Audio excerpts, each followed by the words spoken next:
Okay, we've been waiting on this package for a few days so we can finish up this BMW final drive. It's a special tools made by Dan Niner, I believe his name is, at Cycle Works in Missouri. Bought some of the stuff before, works real well, sturdy tools. Alrighty, so here we go. Hopefully this is the right one.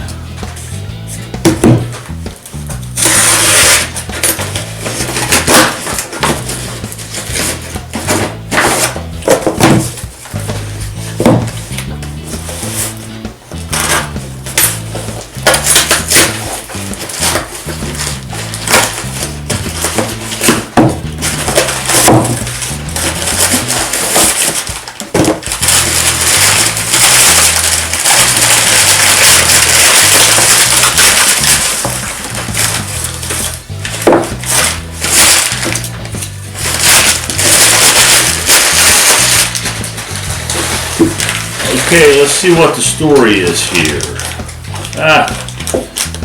So pretty simple little setup he's got. Just some Allen screws. Well, not Allen's, just some little screws. They go in here. Now I've got his idea down. I'll have to steal his plan if I need to do this again.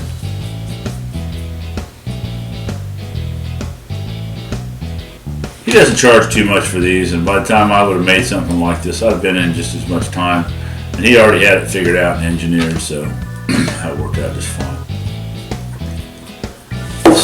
Hey, wait a minute, there might be some instructions here. I'm not sure that this is the right one. We sure hope it is. If it's not, I always wished it had been. Just drop that down in there and it is not going to work. Wrong tool. This tool, well, I take that back. Some adjustment on it probably work. We're going to cut away for a second. We'll be right back. Alright, now we'll read the instructions, put this back together the proper way, drop down there and see if it fits. That is it. Lock it on there. That should do it. We're going to take this back downstairs. Alrighty, well, we put it in a bench vise, put a couple pieces of wood on the side, keep from marring the case. There's actually a tool for this. I got lazy and didn't make it. I've done it like this a few times before and it always works fine. So I heat that up to 248 degrees on the pinion nut. That helps get the thread locker melted basically, so it'll come off. You don't want to try that without heating it up, especially on that threaded ring that's down inside there that the seal actually sets into. You do not want to try that without heating it up. There is a thread locking compound that also seals there, and that stuff gets pretty tight, so you want to do that, heat it up good, get it out. 6.5 hours later.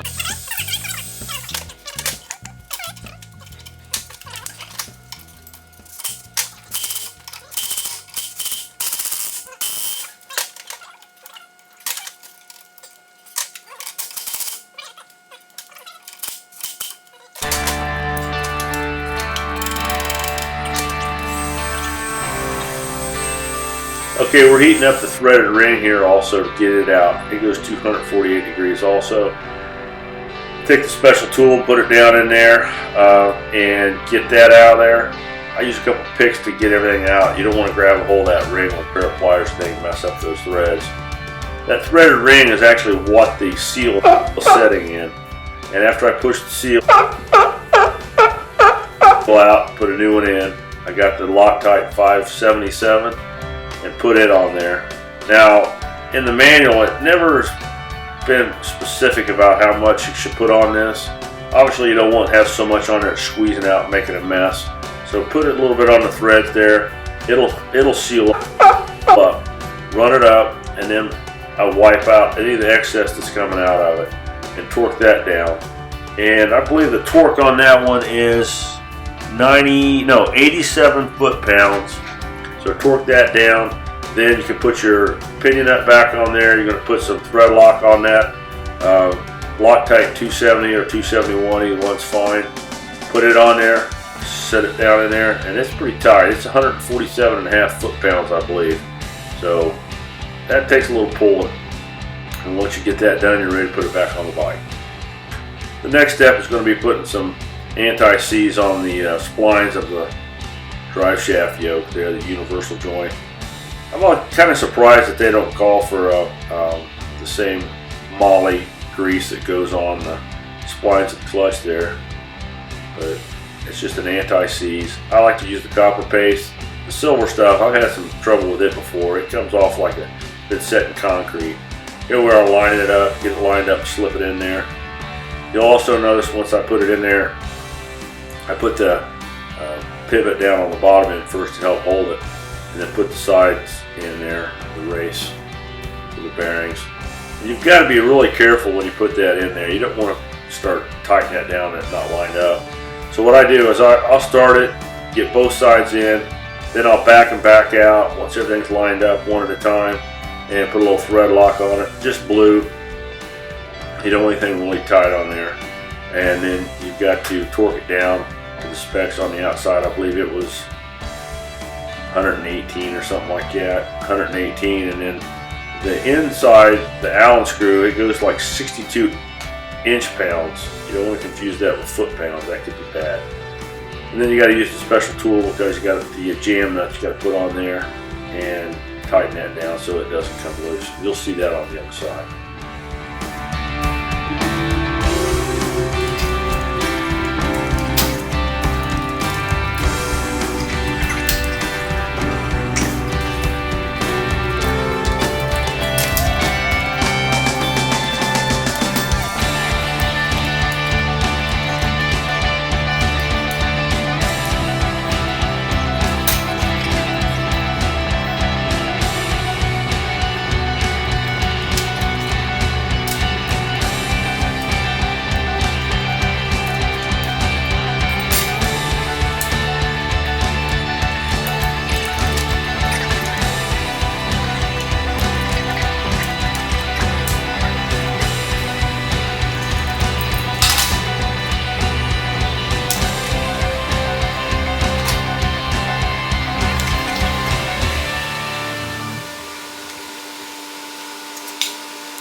Now we're down to the final things, wrap things up, put the brake caliper on, little brackets, put the zip ties back on the final drive.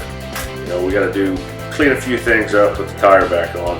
Actually, I got a little ahead of myself here. I should have put the tire back on before I put the caliper on. It goes on a little easier. But it'll still go in there. The exhaust was a little loose on this one side. We were able to pop it back in.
Okay, here we are just wrapping this up.